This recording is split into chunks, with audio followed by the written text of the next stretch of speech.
have World Perspective.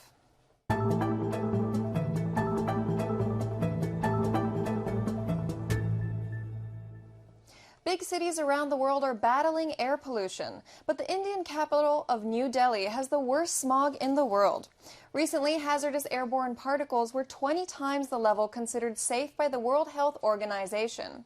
This has prompted businesses to find a way to help people breathe a little easier. Diwali, the Hindu festival of lights, starts in October or November, and people celebrate with massive amounts of fireworks. Air pollution readings soar during this season. The festival isn't the only culprit. The main sources are exhaust from motor vehicles, factories that belch smoke, and dust from construction sites. This is also the time of year when farmers burn their fields after the harvest. In fact, the eyes are very watery, and there's some stink which is not bearable, and I've stopped going to my morning walks due to this. One expert says it's hard to know just how bad the smog in New Delhi really is because the monitoring network is insufficient. To map entire Delhi, you would need like 10,000 devices in real time. And so currently in Delhi, we have some like 30 of these monitoring stations. Sarita Alawat has invented a small and inexpensive air pollution detector. Her startup is planning to install hundreds of them around the city.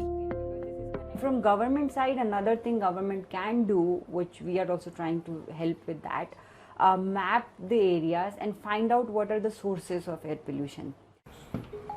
Meanwhile, other businesses are coming to the aid of office workers with large purifiers that clean the air before it goes into buildings. Each of these machines uses not just one, but 4 filters to clean the air. In just 2 weeks, the filters are full of dust and need to be changed.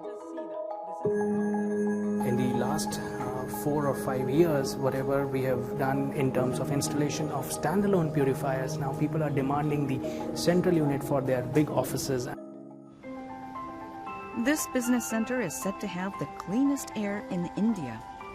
Inside, levels of hazardous pollutants are almost zero. It uses air purifiers and more than 7,000 potted plants. Tenants are happy here. Yes, you feel fresh. You feel fresh. The owner of the building, Kamal Metal, is known as the guru of air purification. We find there are simple solutions. I will show them to you, a few ₹100 solution. That means a $5 solution or 200, 300 rupee solution. That's also there. And there is a sort of 700 or 800. But if you take technology and plants, you reduce cost. This year, the Indian government launched what it calls the War on Pollution. Despite that, residents of the capital are seeking out their own ways to clear the air. You know, obviously air pollution is an issue worldwide, and it just seems to be getting worse by the day.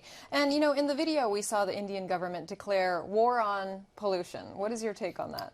You know, history is full of examples of wars on socio-economic problems that haven't worked out. The war on drugs, the war on poverty.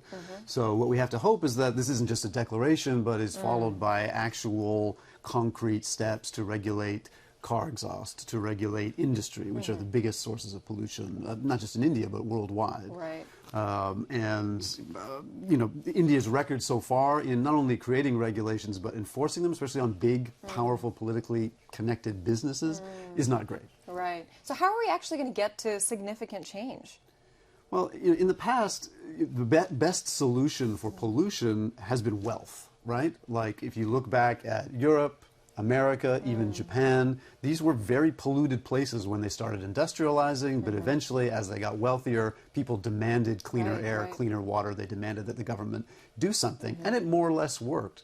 The problem is that with countries like India or China, with populations of more than 1 billion that are industrializing at a time when the rich countries have already polluted the world, we can't really wait until they get rich enough to demand cleaner air. So you need to have a global effort to help them, to give them more incentives and more resources to do it before that stage. Right. So we need to all take action.